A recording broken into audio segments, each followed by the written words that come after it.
So this is my third video, and I thought that today we would talk a little bit about control because it's one of the things that comes up most frequently when I'm working with people. It comes up in my life all the time. And I think it's one of the most important things that we have to address as humans living on this planet is just how much control we have and how much we don't. I mean, I think that we are told all the time that we have a great amount of control. That's sold to us all the time. It's sold to us through education. It's sold to us through how much money we have, how much influence we have over people. You know, just everything. Everything is about control if you really think about it. We all want to be able to dictate our own lives. And there's no doubt that some people have a lot more control over their lives than others. If you are wealthy, you have a great deal more control over your life. Wealth allows you to control where you live, who you associate with, how healthy you are through healthcare and what you're able to eat. It allows you to control just a great deal of your environment, as opposed to if you're poor. If you're on the lower end of our socioeconomic ladder, you don't have near as much control. Then there are things like, you know, if you are aware of your mind, if you are in touch with your mind and your emotions and things like that, then you're going to have a lot more control over how you act, how you behave, how you treat others, things like that. But really, all these things I'm talking about are conditional controls. They're areas where we have some control, but we certainly don't have complete control. And so when I'm working with people, you know, I get them to make a list of everything they have control over. And it's usually a pretty varied list. One of the things I hear frequently is, probably the number one thing is people will say they have control over their thoughts or their emotions. And, you know, if that were the case, I wouldn't have a job. Because a great deal of what brings people to me is kind of an oppression of thought, an oppression of emotion, of not being able to feel like they are in control of this, just like their day-to-day environment, their day-to-day life. So that right there is certainly a conditional control at best. I have people say that they're in control of their kids, which makes me wonder if they actually have kids. Because number one, kids are insane. You can never control them. We can't even make a baby stop crying, much less have control over children. But if we're talking about other human beings, we always have zero control. We may be able to have influence. We may even be able to coerce somebody, but we do not have control. If I were to walk out of my building later today and somebody puts a gun to my head and says, "Give me your wallet or I'll shoot you," they don't have control over me in that moment. They have influence. I think the gun gives them influence. They are being coercive, but I still have the option of saying no. And so they cannot make that decision for me. When we look at all the things we think we have control over, it's all just conditional. We have control over our bodies to the extent of, you know, maybe what we eat, if we exercise, where we take them, but even that's all conditional. If you have an injury, you can't exercise as much. If you know, like we just talked about earlier, eating is limited by how much money you have. What's available in your area. You know, we all get to eat what we want until North Korea hits us with an EMP and they can't ship things out and things like that. All of a sudden, our control over what we eat drops drastically. The idea of control that we have on so many things is so conditional. We have control over our bodies unless somebody kidnaps us, unless you are, you know, if you were paralyzed, you don't have the same control over your body. And so we're constantly investing in areas of control that aren't really ours. And the problem with this is that there's one place of control, there's one area of control that we have that's 100% within our power all the time. And that is how we respond to all the things that we don't have control over. This is not a new idea. This is not something that I came up with. I'm not that smart. I think the most well-known, or maybe the most well-known in the modern times explanation of this would be from Viktor Frankl's Man's Search for Meaning. You know, and he wrote this book in a Nazi concentration camp, and he wrote it in his head, and he actually wrote it when he got out.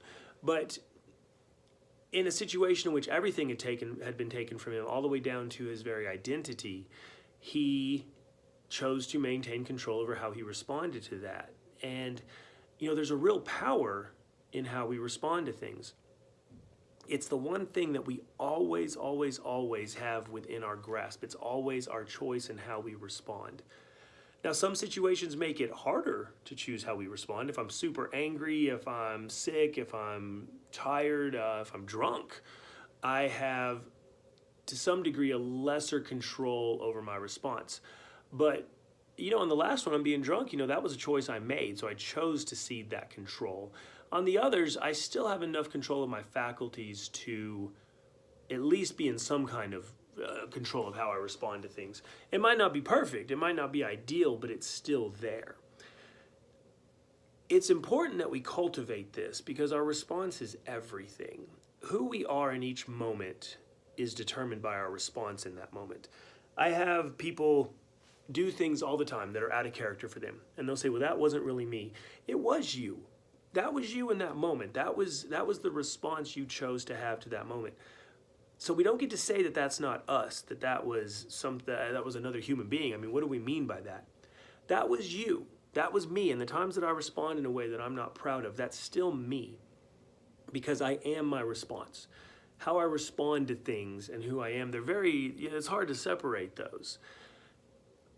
That's why it's important to cultivate that. That's why it's important for us to choose how we respond to every situation that arises. This is what gives us some degree of control in our lives. Without that response, we're nothing. We're robots. We're automatons. We're just reactions is all we are. And so response is everything. The other reason that it's very important to cultivate our response to things, to cultivate control over our response to things, is because when we're not doing that, we are investing our time and energy in things we cannot control.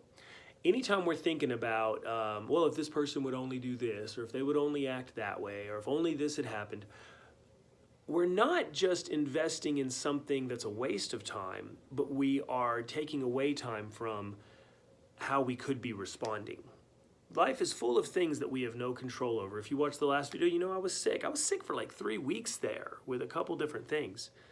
That was beyond my control. There was nothing I could do about that once it happened. But I did get to choose my response. People are always, always, always going to do things we don't like. People are always going to behave and respond in ways that are inconvenient to us. All we have in those moments is our response. And how we respond to those things determines everything for us. It sets the stage for everything that's to come after that. So cultivating our power of response, cultivating how we choose to respond to things is everything. That's all the power you have in this life. For me personally, I've found that a mindfulness and meditation practice is what has allowed me to change my response to things. It's what's given me a space. It used to be like, something happened and my response was right here. I mean, they were just hand in hand. There was no separation between them. The more that I practice mindfulness, the more that I meditate, the larger this space in here becomes. So something happens and I have this space in here to choose how I'm going to respond. Somebody does something that I don't like. I have all this space in here to just sit and just ponder for a few seconds. Just, how does this really affect me? How is this really my business? What does this really have to do with me? And to choose a response that's constructive, to choose something that's going to be helpful in the long run instead of something that's destructive to myself, to who I want to be, or to my relationship with this person. And more I find that my opinion on things, how I want things to be, are pretty irrelevant. They don't matter in the long run. The universe, life, God, your karma, whatever you want to call it, I don't care, is under no obligation to make things go the way you want them to go. And since all those things are reality, God, all those things are bigger than you, your only path in that is to change how you respond to it. Because you're not going to win. When it's you versus reality, when it's you versus God, when it's you versus the universe, whatever you want to call that, when you're in opposition to them, they win every time. Across the board, you will never win that. But winning and losing becomes unnecessary when we change our response to things. And a mindful lifestyle allows us to be, more indifferent to a lot of the things we can't control, to be indifferent to a lot of the things that don't really have anything to do with us. And there's a great degree of peace in that. Not choosing our response, reacting mindlessly, lashing out, that will always bring chaos and unhappiness to our lives. Choosing our response. And in that response, when we can choose compassion, when we can choose gratitude, when we can choose peace, when we can choose equanimity, it makes our lives so much better. And I'll guarantee you it makes it easier for the people around us, the people we love and the people we care about. So give it a try this week. Choose your response. Everything that happens to you, instead of thinking about what actually happened, take a moment and choose how you're going to respond to it and see what comes from that. As always, I appreciate you taking the time to watch these videos. You can find me all over the place. I'm on Instagram as Fake James Henson. You can email me, james@jamesscotthenson.com. I have a mailing list that's available on my website, jamesscotthenson.com. I have a free resource library that's got a bunch of cool stuff in it. I'm all over the place. So, reach out. Let's connect. Let's find ways to talk and cool things to discuss. I will be here once a week is my goal, to put up a video once a week. As I learn to do this, I'm enjoying it. You may have noticed I have a snazzy little intro now. I have an outro. And I'm just learning how to do this more and more. I tried to really work on saying in this video. I don't know how I did. I'll know when I go back and watch, so we'll see. But if you have ideas for topics, if you have things that would be cool to talk about, if you have a way that we could work together, reach out, let me know, and we'll figure something out. Until next time, thanks for watching. Take care.